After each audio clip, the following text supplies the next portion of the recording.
Christian parenting. We recently received this message from a listener. I would like to say a big thank you for your episode, My 7-year-old son says he hates me. It was just what our family desperately needed to hear. As a parent, I was feeling exhausted and overwhelmed, but since hearing the podcast, I now feel positive again. We'll be applying your suggested techniques and reinforcing what we're doing right. We've got this. Yes, you've got this. And it means the world to us to know that real parents are being touched and encouraged by this show.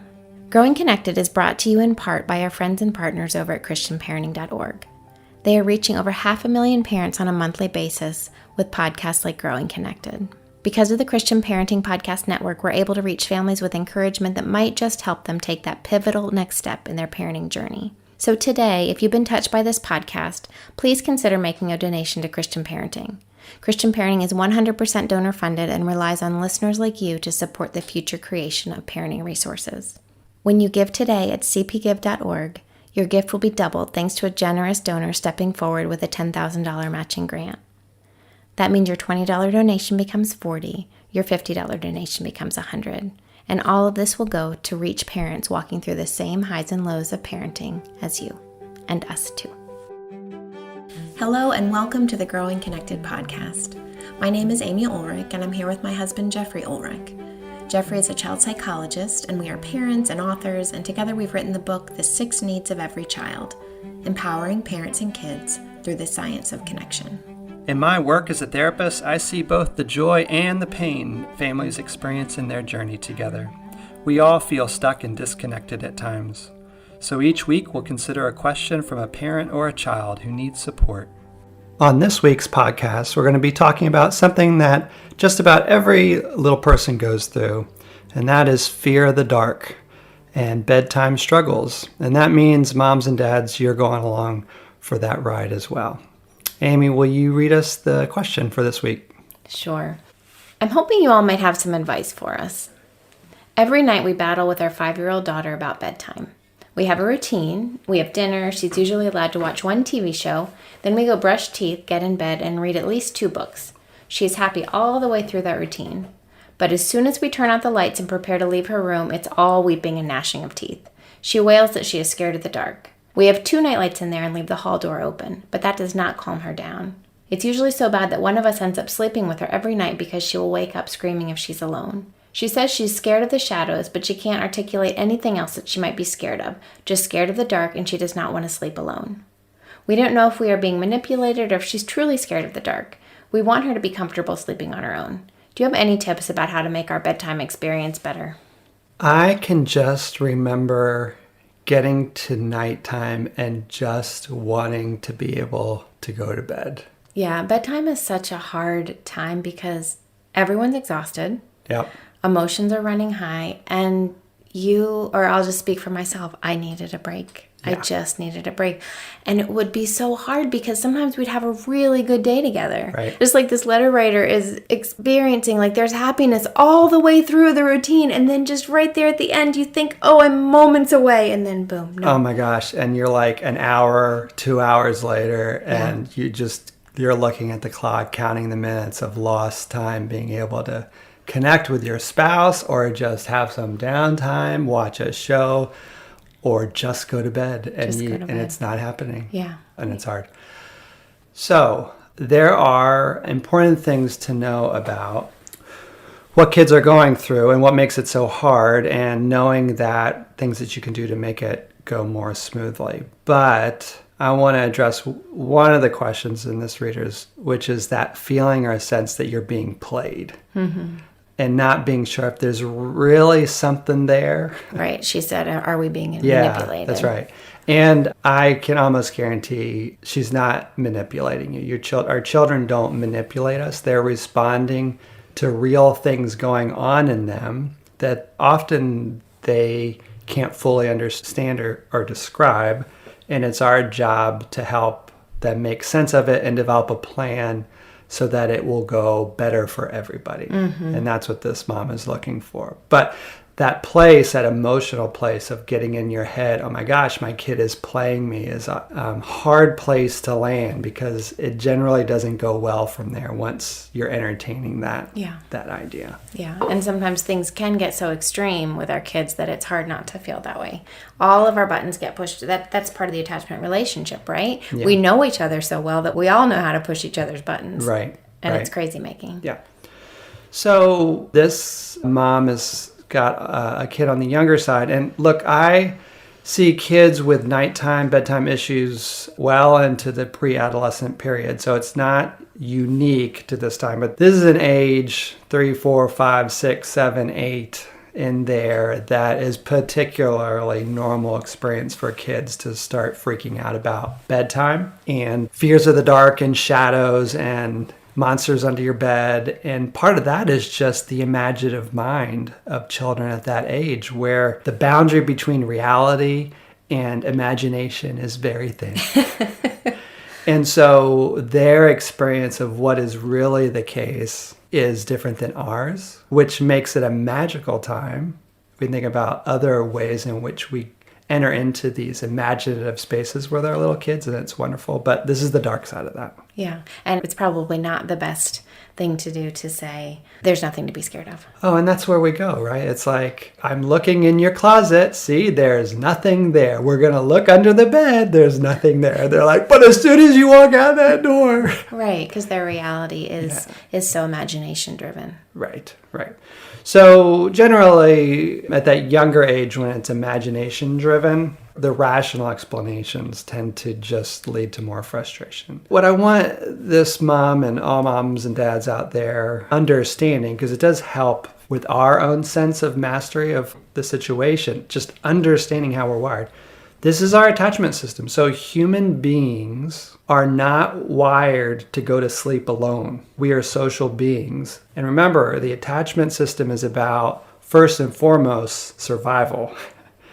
Our little ones are attached to us. We're attached to them so that they stay safe until they're big and can take care of themselves. Mm-hmm.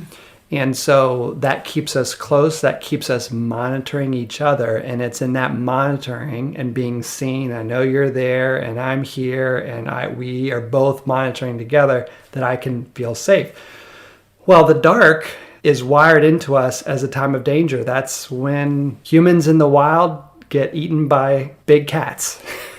That's the reality. Like, we have a sense of there is actual danger in the dark. So we're wired for that sense of danger, and we want to be with our people who will keep us safe. So some will say, well, why do we make kids sleep by themselves at all? Well, in our modern area, there aren't big cats roaming around the back alley, so we know our children are safe. So we're not putting them in danger. They're not going to get over that just by us telling them that, but we know they're safe. And the cost to sleeping with our children is, for most adults, we do not sleep the same way when we are monitoring. Yeah, and my situation was I couldn't sleep. If there was a child in the room with me, I just couldn't sleep. I just really struggled with that myself. Yeah. So the option of bringing your kid in with you is an option some parents find themselves choosing, and that'll help their kid go to sleep. But now you're dealing with, now I can't sleep. Yeah, and that was absolutely the situation for us. Like, right. I just could not sleep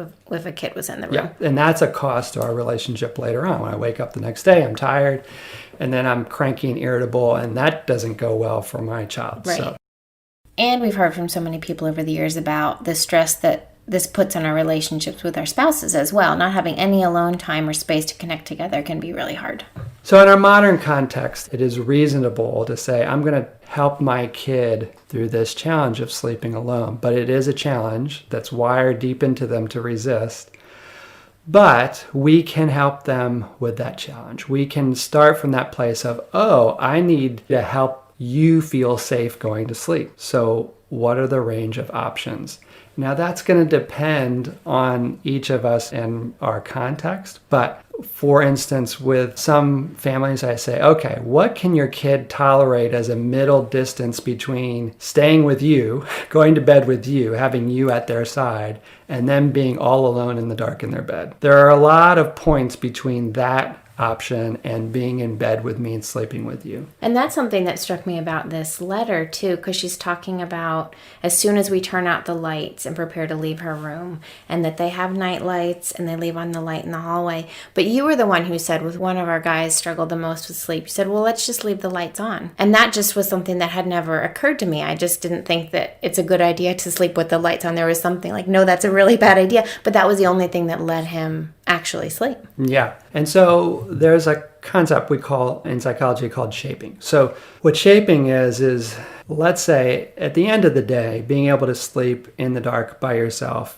is a good end goal. If you raise a kid who has to have really particular ways of falling asleep and they carry that into middle childhood and beyond, then that actually doesn't set them up for being able to sleep well under a range of situations. They've restricted themselves in their ability to sleep well. So we can start at a spot like you can sleep with the lights on, you can go to sleep with the lights on, but at some point we're going to try and cut that down. So I come in and turn the light off. After you fall asleep, eventually it is when you're starting to fall asleep, I might turn the light off. The light next to your bed, you might have a light in the hallway, and you're transitioning down from the lights fully on in your bedroom to lights in the distance to lights off in the distance. And over time, you get there. So I think the instinct was right. Going to bed with the lights on for the rest of your life is probably not the most helpful thing to my child. But it's an okay starting point. If that's where your kid can start from, then let's start there, because it's not in bed with you, which is causing a whole different set of problems.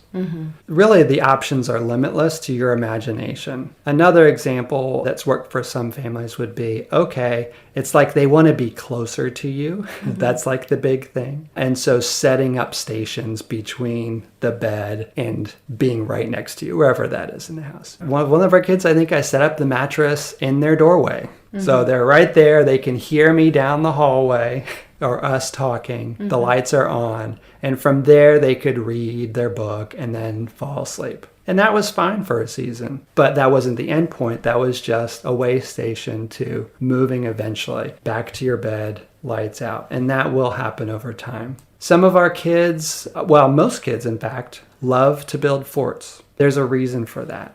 When you build a fort, when a kid builds a fort, it's a magical space where you create safety. There is something about it's like being in a cave. Like, this is my cave and I'm barring the entrances and I am safe in here. Now, it may not be practical for you to create a fort in your kid's bedroom for whatever season, but for some kids, that's what's really going to work for them. And the beauty of working out solutions with them is that you're giving them some agency, some autonomy, some sense of taking charge of the problem, which I think is also another point that we should talk about. I know you want to talk about is exploring the issue with your kid. If this has been going on for a long time, to be able to say, time out, this is not working.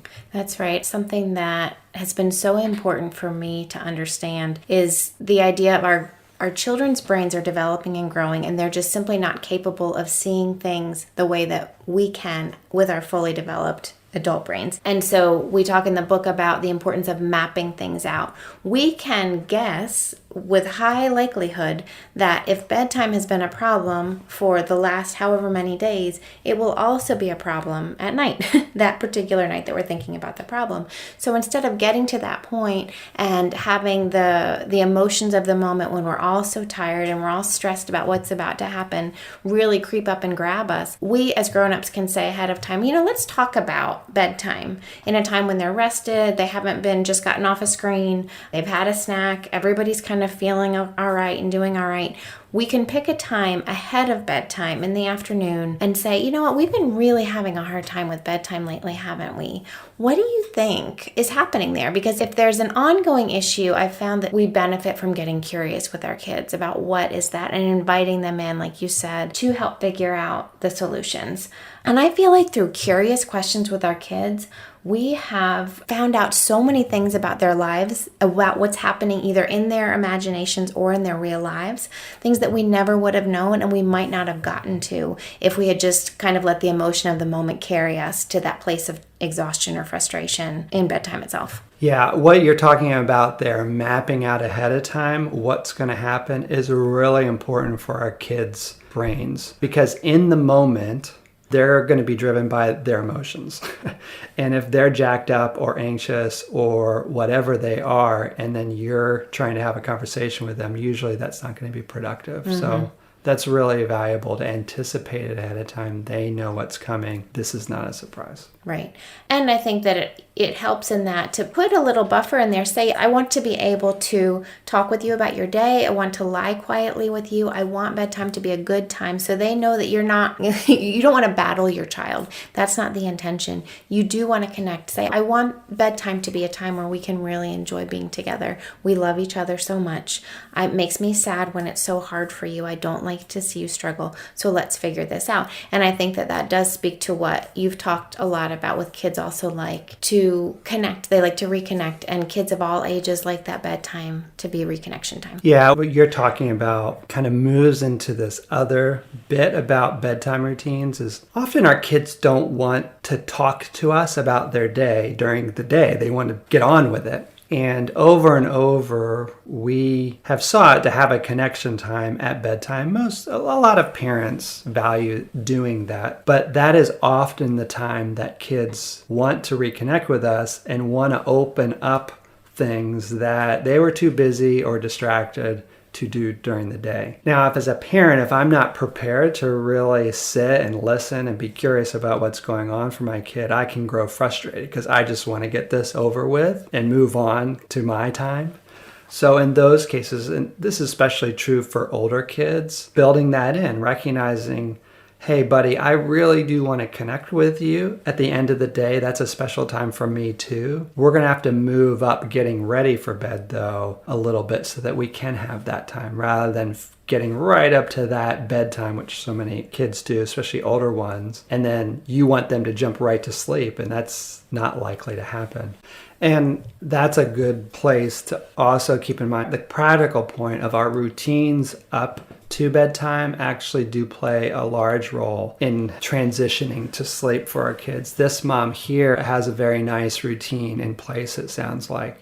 Winding down, slowing down, having some space between screens and sleep is really important. I generally will tell parents no less than half an hour before bedtime. So half an hour to an hour before bedtime. Turn the screens off, make it reading time, drawing time, something that's not high stimulus. And the blue light of screens is something that we know gets in the way of transitioning to sleep. Yeah, I think the routine, I think that making a plan, it just helps kids feel heard. To speak to that fear and the dislike that we all have of just feeling alone in the dark, I think that's a time that we've really encouraged our kids to reach out and pray, to invite them to make their faith life their own in that, and then ask them later about their experiences. And not every kid's going to be open to that. It's nothing to force. But I have found that is a time where they have started to talk to God on their own and talk about their fears and name their fears out loud. And it's just one more invitation, because the fact is they aren't going to be with us forever. We can come alongside them as long as we can, but we are shaping them. We are trying to show them that even though it feels alone, we are carried in this life, even through some of these difficult times. I just have so much love and compassion for this mom, and really promise that it gets better. And sometimes bedtime is just hard because it's hard. I mean, I'll never forget the night that it was 2 hours of screaming because I had not adequately expressed enough love for our stuffed animal named Big Dog. The question posed to me was, do you love Big Dog? And I said, yes. Do you love Big Dog more than you love me? And I said no, because I thought that was the right answer. Well, that was not the right answer, right? And so then there was screaming, and I finally had to walk away, and then you came home, you were working late or something, and I'll never forget the crying, and then you came into the living room and said, did you say that you didn't love Big Dog? And so all that, to remember that story is just sometimes you can't win. No. But our older ones, our teenagers, go to bed completely fine on their own now, and there are times that I even miss the lingering hugs and kisses of bedtime. So I'm glad that we took the time to ask the questions and get curious and to invite God into the interactions in the evenings. Yeah, and I think we've seen the fruit of that over time, that giving attention to that time, trying to open up our minds with each other, trying to invite the mind of Christ into that space as well, has carried on into their routines as young men becoming young men at nighttime. It's a reflective time. It's a really important time. And so, yeah, it's hard, especially early on. It gets better. Keep talking. Set those boundaries. Recognize that your time matters too, but you're going to have to talk it out with a plan. We want this time together to be a place where we can consider hard things and also share moments of joy. In our book, we talk about God moments, times when parents and kids have experienced God's love and presence carrying them through in very specific and sometimes inexplicable ways. We believe that sharing these stories together and with our kids is a great way to connect us to each other and to God, and point us all to love. Jeffrey and I moved with the boys to New Zealand several years ago. We've learned so much living in this beautiful place, and in today's God Moment, I'm excited to share a bit of that with you. I'm here with Aaron Hardy, a pastor and musician with Te Rautini. Te Rautini is a church community that exists to love God, love people, and love the land. They are also an extraordinary band, and Te Rautini is a finalist in the 2020 Aotearoa New Zealand Music Awards. Aaron, thanks for being here. Kia ora, thank you very much. Privileged to be here. Yeah, so I have many God moments, but I think the one that I want to share is almost more of a God process, more than a direct heaven opened and the angels surrounded me kind of moment. At the beginning of this year, I took 6 months off. It was sort of like a sabbatical was what we called it, but it was more like an enforced, if I don't stop, I'm not coming back, full stop. And one of the things that happened, we released an album at the end of last year, and I was pushing around a whole lot of gear around the building, getting ready for the album launch, and I was just doing it had tears rolling down my face. I was just exhausted, frustrated. I felt like the process of the album relationally had cost a lot, and any ounce of coping that I had was just gone. My coping mechanism tank had given up on life, and so all I had left was just raw emotion. And so I went to the kaitiaki, the leadership team, and basically said, look, I need to stop, because otherwise I'm not going to be able to recover. And so out of this process, I went into months and months of counselling and sort of walked into what they call burnout, which I thought I was quite ready to go, well, this is because I'm busy, and it's because of this person and that thing that happened, and my marriage and blah, blah, blah, blah. And my counsellor was amazing at helping to unpack, oh no, this is actually because of your core beliefs that you believe about yourself. Things like, I can't change, and therefore nothing will change around me. I'm not good enough. And realizing, oh man, I've been living with this stuff my whole life, and it's only now in this moment that things are getting brought to the surface. And so I entered into this space where to be honest, I just didn't want to pray and I didn't want to read anything. I just had no energy, actually. And so we went on this journey, I guess, of where I was entering into other places I turned up to a whole bunch of retreats and monasteries, Catholic, Anglican, all sorts of places, started to value things like silence.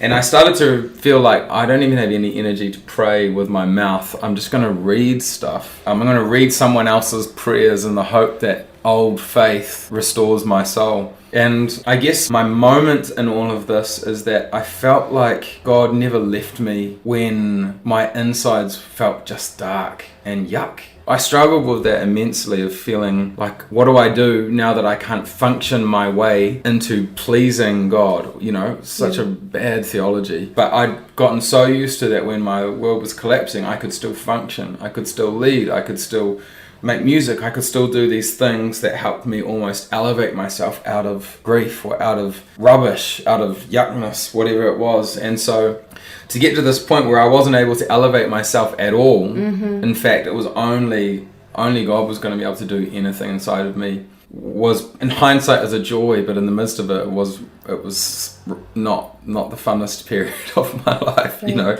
of almost feeling like, where are you? You know, I've been doing all of this leading and blah, blah, blah for so long, and even just feeling like, you know, have you left me now? Have you, after all of this time, have you abandoned me in the midst of this? I entered into like this almost new relationship with God, which had so much more to do with what he was doing versus what I was able to muster in my own strength, what I was able to create, or what kind of faith that would I bring to the conversation. All my perspectives around God started to shift and change, and then I started to get texts from friends, and they were like little moments of God's interruption as well. Like I felt the presence of a community stand around me. I don't even think I'm fully out of it either, but I talk about it as God meeting me, because it was moment after moment after moment when I had thrown the toys out of the bed, both in like behavior and in attitude as well, that I was able to be met by God through my inactivity, actually, and through my nothingness, and through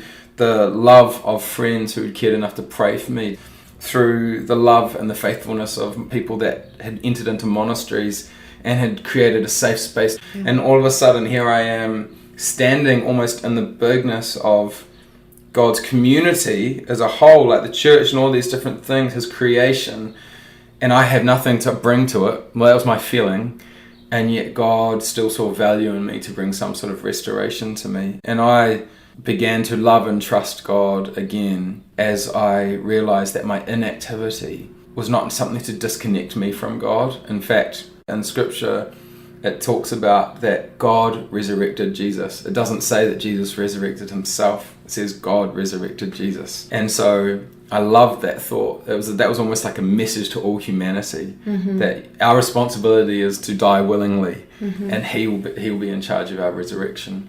My experience of God is that he meets us not just in moments, because there are many moments in this journey where I felt really met by God, but he cares deeply about process, that he has ways to bring us to wholeness, and that his value in us has really got very little to do with what we bring to the grand scheme of things, but everything to do with who we are, and that he loves us for us, regardless of how successful we are in the eyes of others or even in the eyes of ourselves.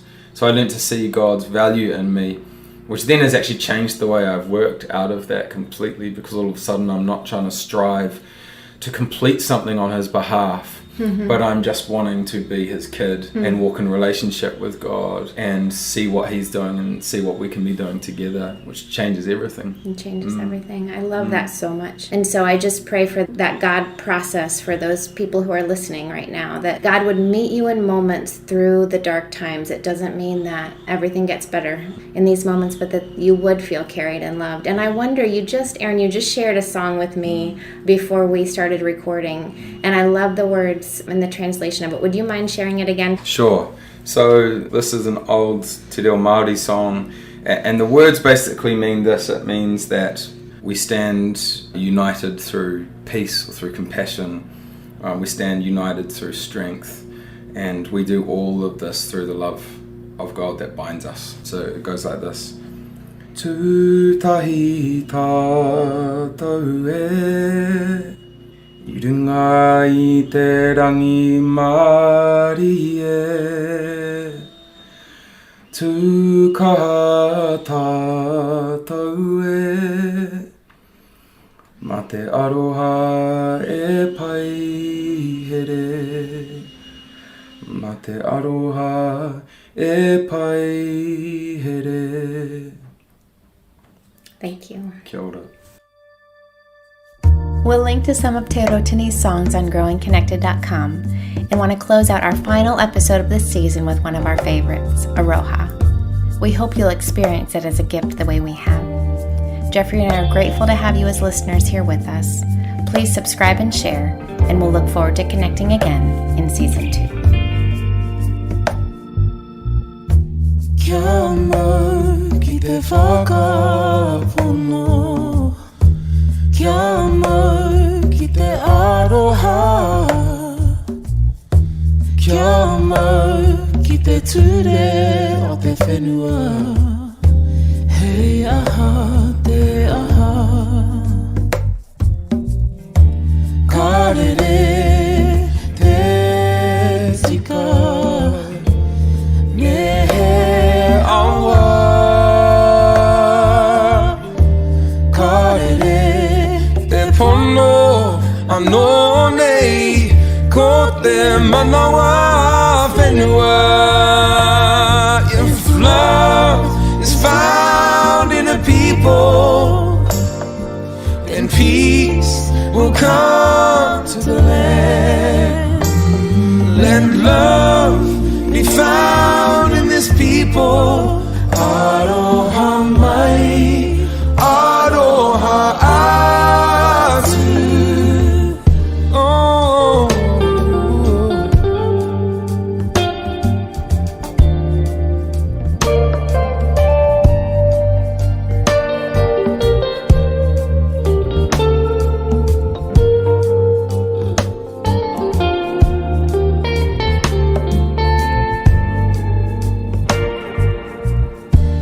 Kia mau ki te whakapono, kia mau ki te aroha, kia mau ki te ture o te whenua. Hei aha, te aha. Oh, hei aha, te aha. Oh, hei aha. If love is found in a people, then peace will come to the land. Let love be found in this people. Arohamai, Arohaatu. If love is found in a people, then peace will come to the land. Let love be found in this people. Arohamai, Arohaatu.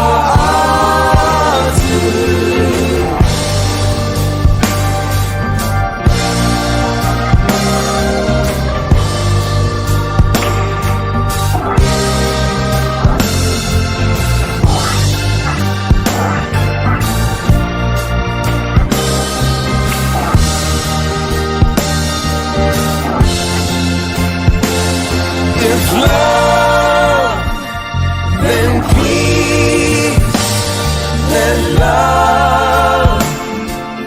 Aroha. If love, then peace, let love. Aroha. If love.